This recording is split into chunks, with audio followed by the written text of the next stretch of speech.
Bismillahirrahmanirrahim. Assalamualaikum warahmatullahi wabarakatuh. Alhamdulillahi rabbil alamin. Wassalatu wassalamu ala asyrafil anbiya'i wal mursalin. Nabiyyina Muhammadin wa ala alihi wa sahbihi ajma'in. Ashhadu an la ilaha illallah wahdahu la syarika lah. Wa ashhadu anna Muhammadan abduhu wa rasuluh. Allahumma la sahla illa ma ja'altahu sahla. Wa anta taj'alul hazna sahlan idha syi'ta. Allahumma faqihna fi dinik wa 'allimna ma yanfa'una warzuqna al-ikhlasa fil qawli wal 'amal wa zidna ilman wa 'amalan wa fiqhan fid din ya arhamar rahimin. Baik, kita lanjutkan penjelasan dari Kitab Tauhid Syekh Muhammad Ibn Abdul Wahhab rahimahullahu taala al-mutawafa sana 60 wa 200 ba'da alf min al-hijratin nabawiyah.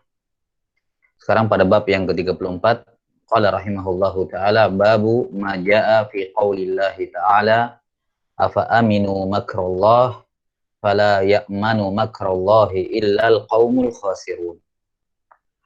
Bab penjelasan tentang firman Allah Subhanahu wa taala, apakah mereka merasa aman dari makar Allah Subhanahu wa taala? Tidak ada yang merasa aman dari makar Allah kecuali orang-orang yang merugi. Wa qaulihi ta'ala wa man yaqnatu min rahmati rabbih illa dhallun. Dan juga firman Allah taala dalam surah Al-Hijr ayat 56, tidak ada yang berputus asa dari rahmat Tuhannya kecuali orang-orang yang tersesat. Baik. Pada bab yang ke-34 ini penulis rahimahullahu taala ya membawakan dua ayat yang pertama ini untuk menjelaskan dua amalan yang terlarang dan diharamkan dalam Islam. Amalan yang pertama adalah al-amnu min makrillah, merasa aman dari makar Allah. Yang dimaksud dengan makar Allah Subhanahu wa taala di sini adalah azabullah, iqabullah, siksaan Allah Subhanahu wa taala. Merasa aman dari makar Allah Subhanahu wa taala, yakni merasa aman dari siksaan Allah Subhanahu wa taala. Ini amalan yang pertama yang diharamkan. Yang kedua adalah al-qunutu min rahmatillah. Al-qunutu min rahmatillah. Qunut yakni putus asa dari rahmat Allah Subhanahu wa taala. Berputus asa dari rahmat Allah Subhanahu wa taala.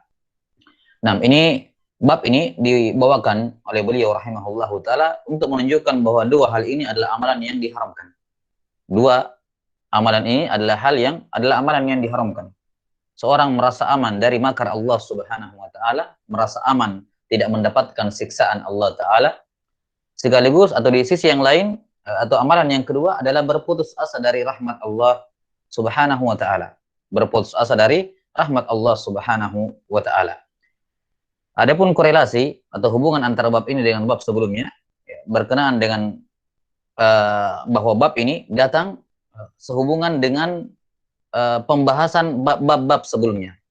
Telah disebut pembahasan berkenaan dengan al-mahabbah. Setelah itu disebutkan pembahasan berkenaan dengan khauf, dan yang ketiga berkenaan dengan tawakal, di mana kita sudah terangkan bahwa dalam tawakal ini terkandung roja, harapan kepada Allah Subhanahu wa taala. Maka pada bab ke-34 ini disebutkan amalan yang bertentangan dengan bab-bab sebelumnya. Bertentangan dengan bab-bab sebelumnya. Adapun merasa aman dari makar Allah Subhanahu wa taala ini bertentangan dengan dua bab sebelumnya, yakni perintah untuk takut kepada Allah taala. Innama dzalikumus syaitanu yukhawwifu awliya'ah fala takhafuhum wa khafuni in kuntum mu'minin. Ya, diperintahkan takut kepada Allah taala, diperintahkan takut kepada Allah. Maka ketika seorang tidak takut kepada Allah taala, maka ini bagian bertentangan dengan perintah tersebut. Dan di antara bentuk tidak takut kepada Allah Ta'ala adalah merasa aman dari siksaan Allah Subhanahu wa Ta'ala. Maka al-amnu min makrillah ini bertentangan dengan khauf yang merupakan ibadah kepada Allah Subhanahu wa Ta'ala. Bertentangan dengan kewajiban takut kepada Allah Ta'ala. Karena itulah hal ini diharamkan. Hal ini diharamkan. Sementara al-qunut min rahmatillah, putus asa dari rahmat Allah Ta'ala, ini bertentangan dengan bab sebelumnya ini, bab ke-33, yakni pada bab tawakal. Di mana kita sudah terangkan bahwa dalam bab tawakal, dalam tawakal terkandung roja, harapan yang besar kepada Allah. Karena tidak mungkin kita bersandar dan bertawakal kepada sesuatu yang kita tidak bisa andalkan, kepada sesuatu yang kita tidak punya harapan kepadanya. Kita berharap kepada sesuatu yang besar harapan kita kepadanya. Nah, maka dalam tawakal terkandung roja. Sementara al-qunut min rahmatillah, putus asa dari rahmat Allah Ta'ala, itu bertentangan dengan apa? Ar-roja, berharap kepada Allah Subhanahu wa Ta'ala. Maka tatkala ar-roja, berharap kepada Allah Ta'ala, itu adalah ibadah dan perkara yang diwajibkan, maka al-qunut min rahmatillah ini merupakan perkara yang diharamkan. Putus asa dari rahmat Allah Ta'ala adalah perkara yang diharamkan. Maka sekali lagi, al-amnu min makrillah, merasa aman dari siksaan Allah, ini bertentangan dengan dua bab sebelumnya tentang perintah takut kepada Allah. Sementara al-qunut min rahmatillah bertentangan dengan bab sebelum ini, yakni bab tentang roja yang terkandung dalam bab tentang tawakal. Ya, bertentangan dengan nilai roja, harapan kepada Allah, yang terkandung dalam bab tawakal. Baik. Kemudian, maka semua dalil-dalil yang dibawakan oleh penulis rahimahullahu ta'ala, ya, semua dalil-dalil yang dibawakan oleh penulis rahimahullahu ta'ala, semuanya bertujuan untuk menjelaskan bahwa dua amalan ini adalah amalan yang diharamkan. Dua amalan ini adalah amalan yang diharamkan. Nah, walaupun dalam keharamannya bertingkat-tingkat. Walaupun dalam keharamannya bertingkat-tingkat. Nah, ada yang merasa aman dari makar Allah, ya, yang dia merupakan kabirah, dosa besar, ya, namun dia tetap seorang muslim. Dan ada al-amnu min makrillah yang sampai dalam taraf kesyirikan. Sebagaimana takut kepada Allah Ta'ala adalah ibadah, takut kepada Allah Ta'ala adalah ibadah, maka tidak takut kepada Allah Subhanahu wa Ta'ala ini berpotensi menjadi suatu kesyirikan. Berpotensi menjadi kesyirikan.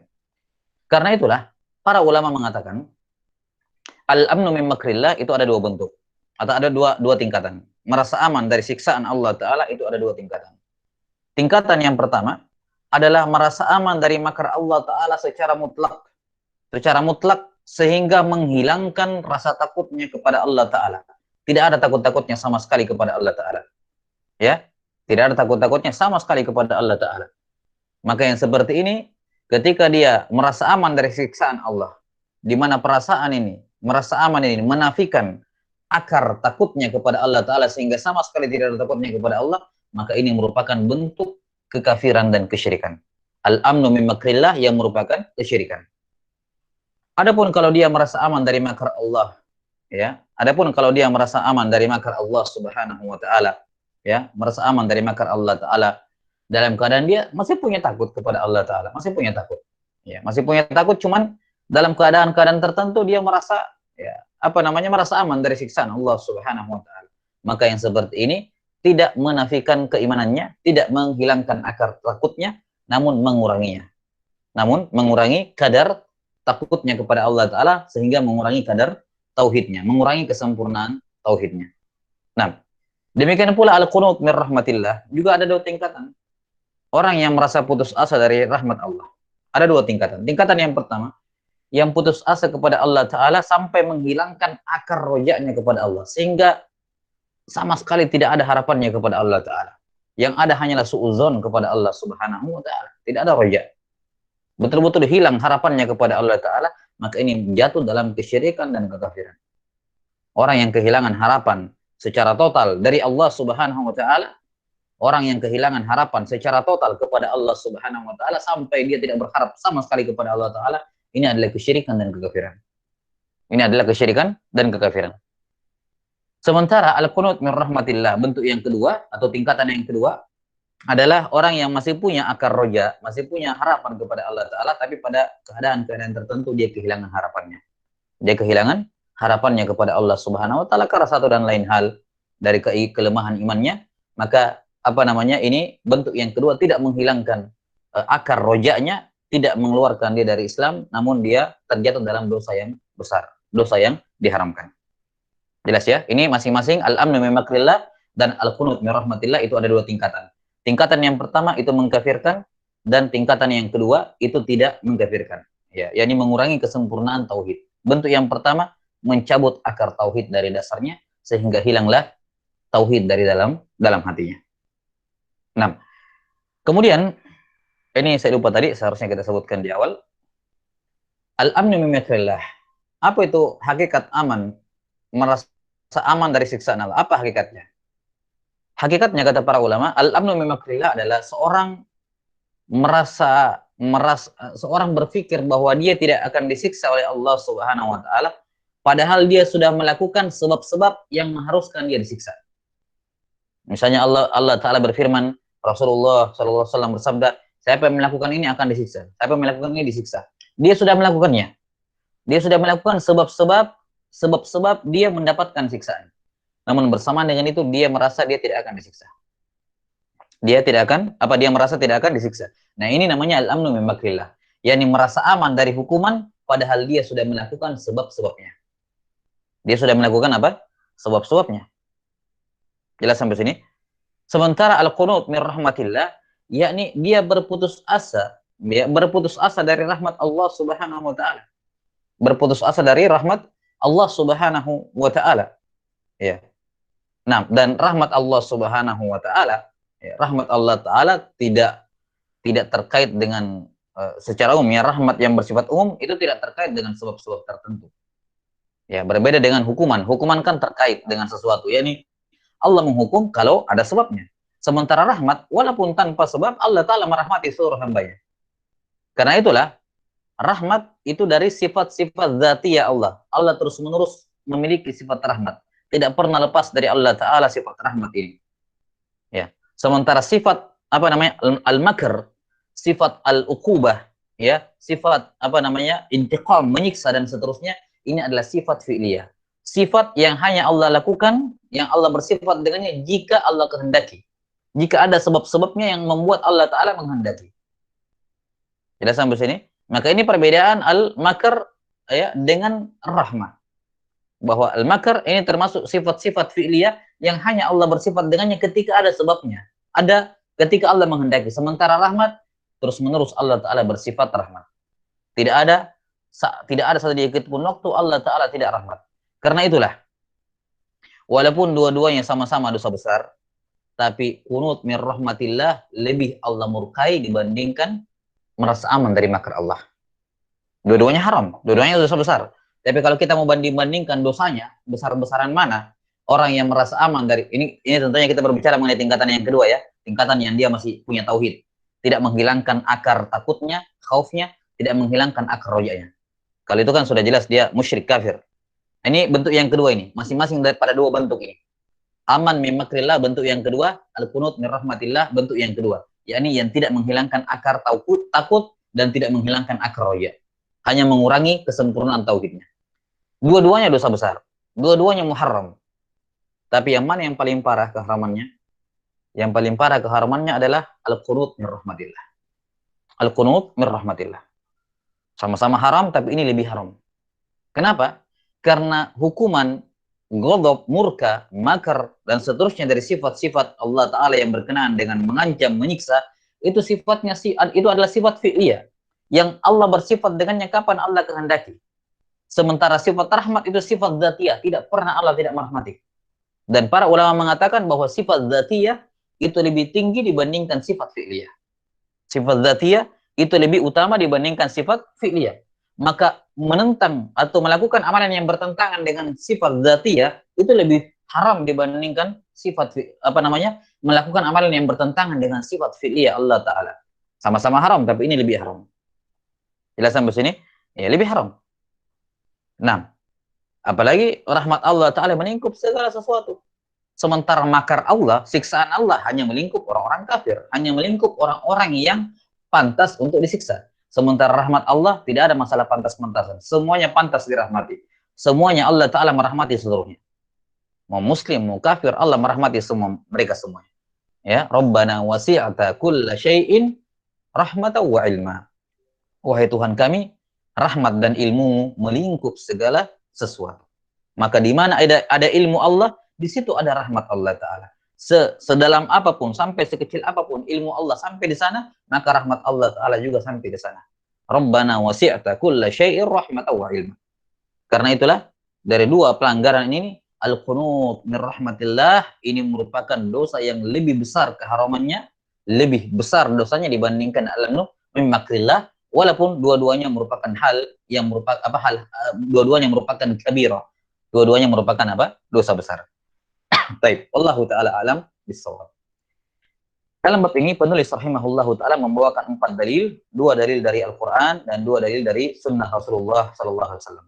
Dalil yang pertama dalam surah Al-A'raf ayat 99, afa aminu makrallah fala ya'manu makrallahi illa al-qaumul khasirun. Apakah mereka merasa aman dari siksaan Allah?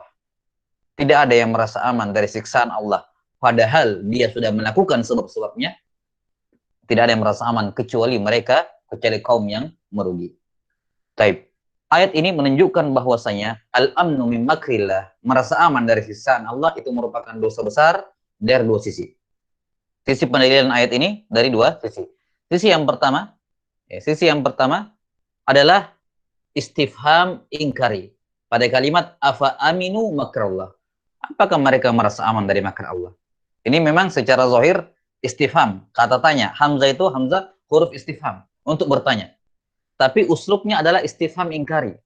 Pertanyaan retoris. Pertanyaan yang tidak perlu dijawab. Pertanyaan yang bertujuan untuk menetapkan pengingkaran. Ya, untuk menetapkan apa? Suatu pengingkaran. Maknanya, afa aminu makrallah, yakni la, la yu'minu, ya makrallah. Ya. Afa aminu makrallah, ya, apakah mereka merasa aman dari makar Allah subhanahu wa ta'ala? Ya, ini seharusnya mereka jangan merasa aman dari makar Allah subhanahu wa ta'ala. Nah, maka pada kalimat ini pengingkaran. Kalimatnya pertanyaan, tapi maknanya makna pengingkaran. Apakah mereka merasa aman dari makar Allah? Yakni jangan mereka merasa aman dari makar Allah subhanahu wa ta'ala. Jelas ya? Ini sisi yang pertama. Sisi yang kedua, bahwa dijadikannya sifat merasa aman dari makar Allah dijadikan sifat orang-orang yang merugi. Dijadikan sifat orang-orang yang merugi. Dan suatu kewajiban bagi setiap manusia untuk mengeluarkan dirinya dari golongan orang-orang yang merugi. Innal insana lafi khusrin illa alladzina amanu ila akhir ayat. Nah, ila akhir surah. Maka suatu kewajiban bagi setiap manusia untuk mengeluarkan dirinya dari golongan yang merugi. Kapan dia terjatuh dalam perkara, ya, dalam kerugian, maka dia telah melakukan hal yang diharamkan. Karena itulah aman min makrillah, merasa aman dari siksaan Allah, itu merupakan perkara yang muharram, merupakan dosa besar, karena itu merupakan sifat orang-orang yang merugi. Baik, ini sisi pendalilan ayat ini terhadap bab yang beliau ingin tekankan.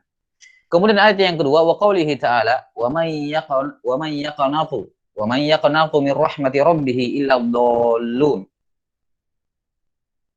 Siapakah yang berputus asa dari rahmat Tuhannya kecuali orang-orang yang tersesat? Nah, sisi pendalilannya jelas menunjukkan bahwa al-qunut min rahmatillah, putus asa dari rahmat Allah, ini merupakan dosa besar. Kenapa? Karena dijadikan al-qunut min rahmatillah sebagai sifatnya orang-orang yang tersesat. Sifatnya orang-orang yang tersesat. Nah, seberapa jauh tersesatnya dia, ya tergantung dua tingkatan tadi. Apakah qunut min rahmatillah menghilangkan akar rojanya atau sekedar mengurangi rojanya? Kalau menghilangkan akar rojanya, maka dhalun, tersesat dengan kesesatan yang sangat jauh karena dia keluar dari Islam. Keluar dari Islam. Kalau qunut min rahmatillah hanya mengurangi rojanya, mengurangi kesempurnaan tauhidnya, maka dia tersesat tapi dia masih dalam agama Islam. Nah, demikian pula dalam pada firman Allah Ta'ala, illal qaumul khasirun. Seberapa jauh kerugiannya? Ya tergantung. Kalau dia sampai keluar dari Islam, mematikan akar khaufnya kepada Allah Ta'ala, maka dia betul-betul merugi dunia akhirat sebagaimana meruginya orang-orang kafir.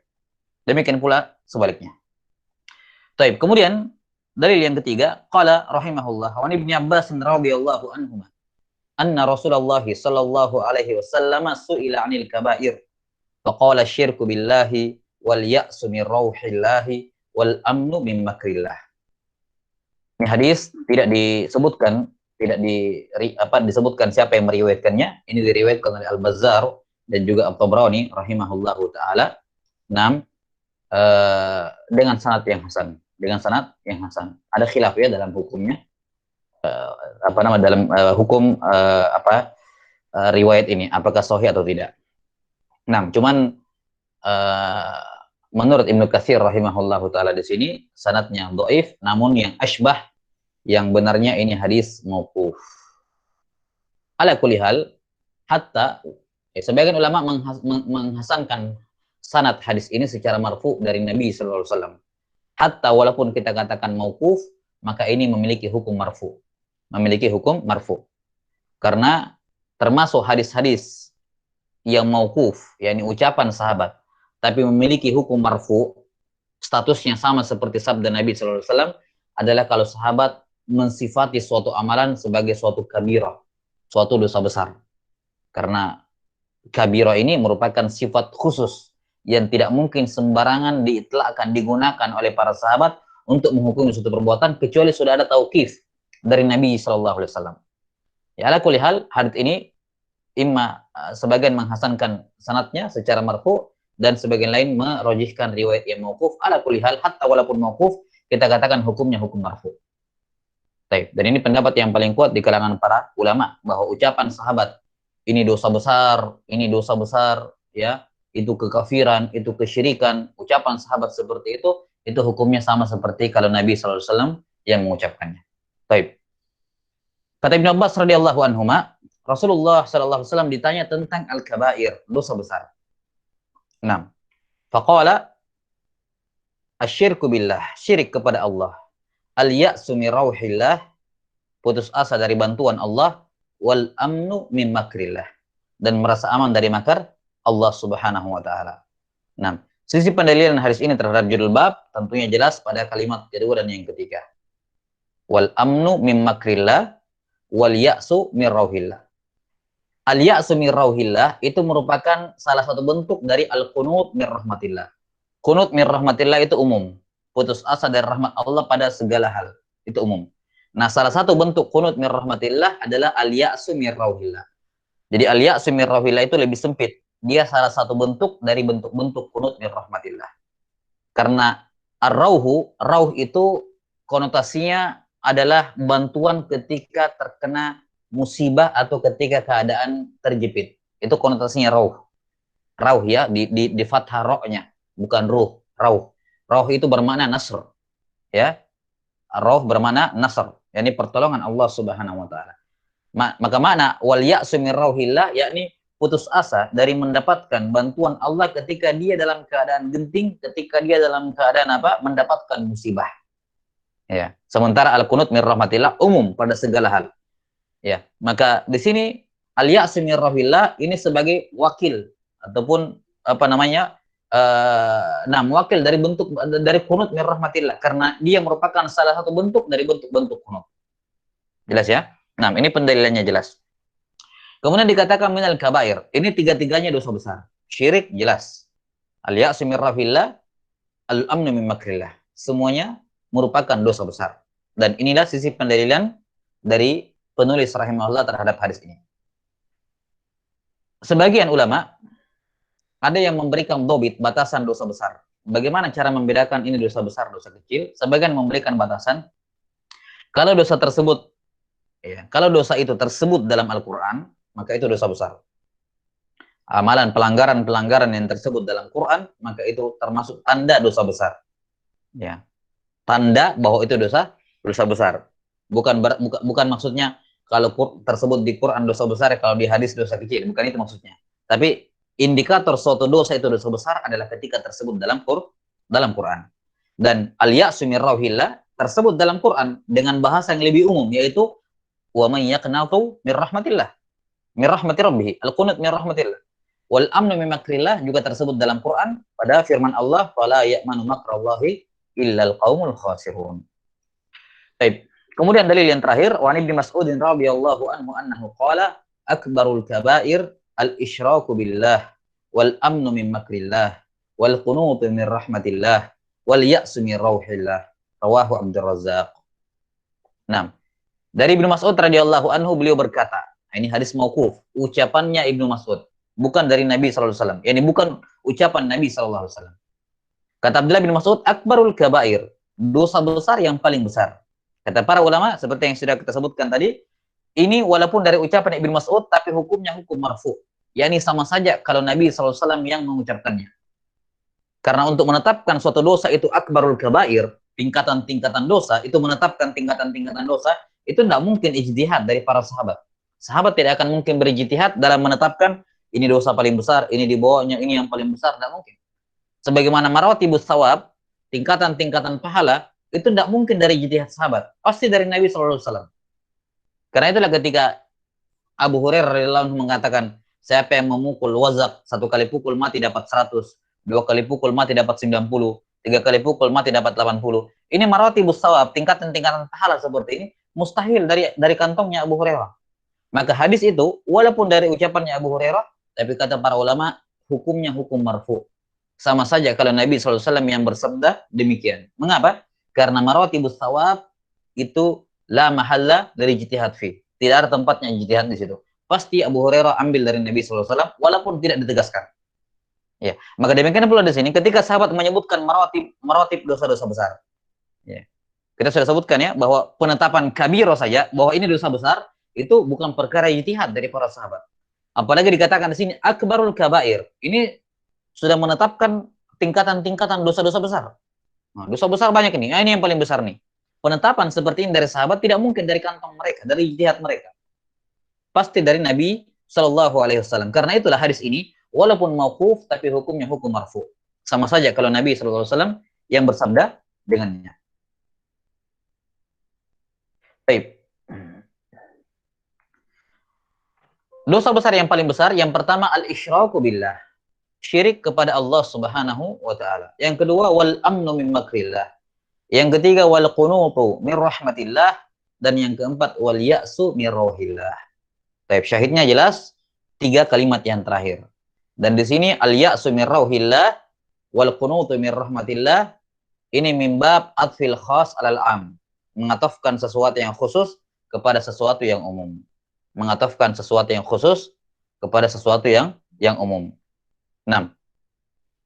Di mana al-ya'su min rauhillah lebih khusus karena dia konotasinya pada bantuan-bantuan dalam musibah.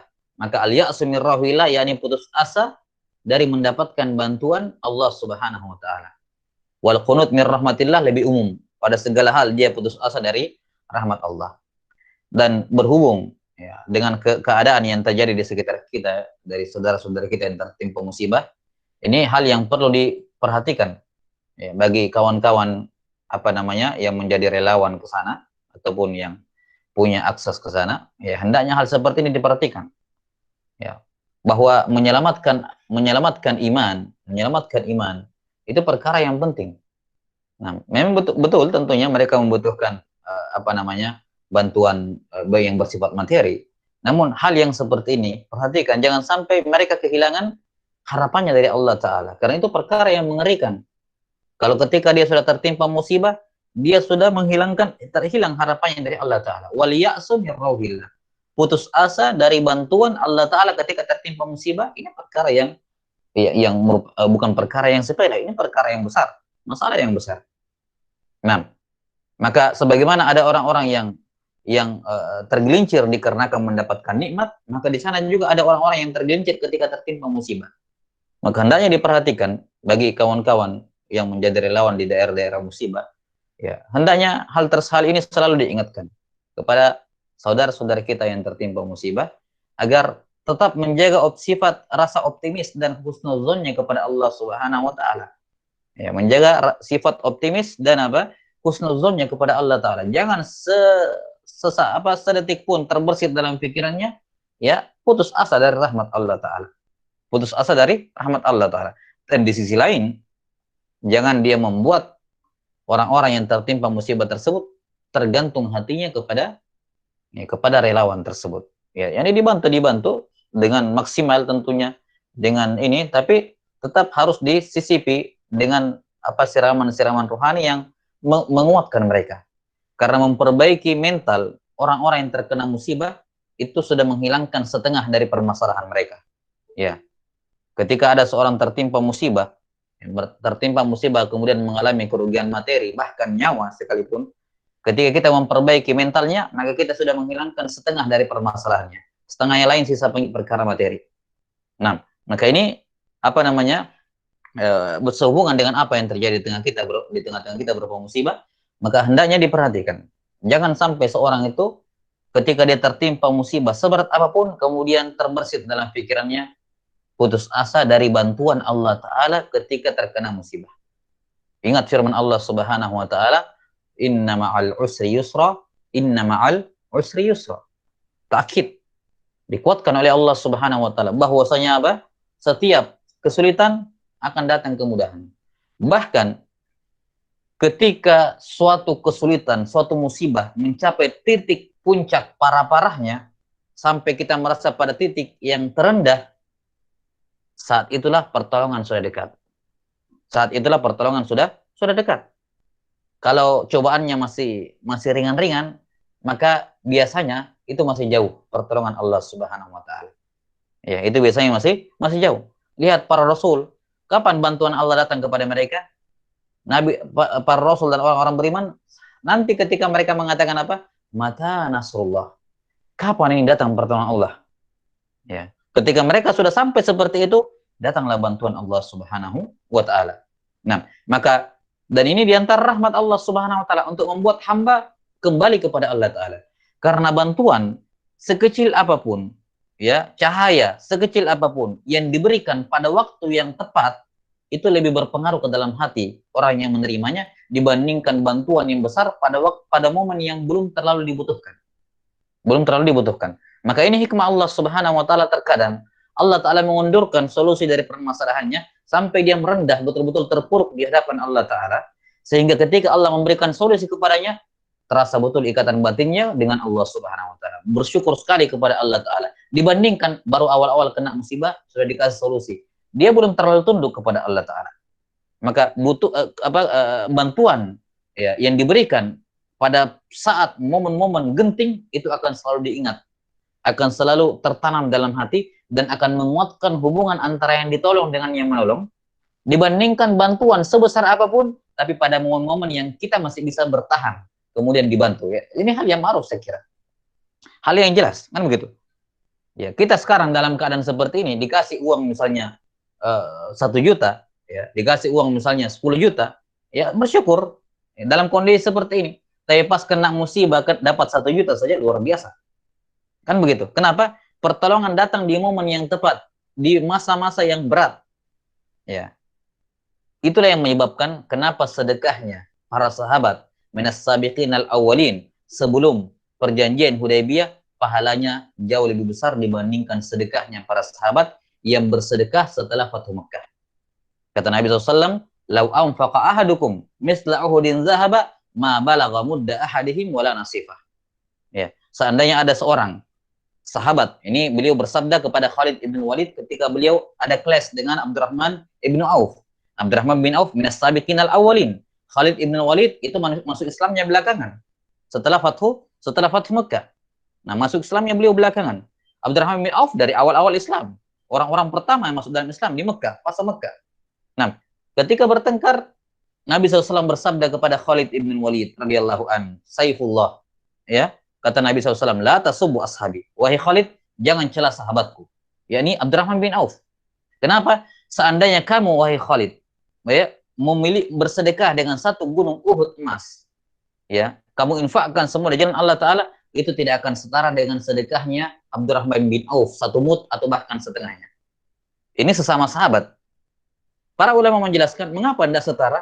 Karena tadi bantuan kepada agama, sedekah kepada agama pada momen-momen penting di fase Mekah, pada saat berat-beratnya itu agama, ya, mengalami titik-titik terendahnya kaum muslimin ketika di Mekah, sedekah di waktu itu untuk menolong agama itu jauh lebih besar dan lebih bernilai dibandingkan sedekah yang diberikan kepada agama ketika Islam sudah berkembang di Madinah.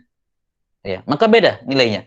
Maka itulah yang membuat terkadang dari hikmah Allah Ta'ala, Allah mengundurkan solusi sampai pada titik terendah seorang muslim. Maka sampai titik seperti itu, dia harus menjaga optimisnya kepada Allah Ta'ala.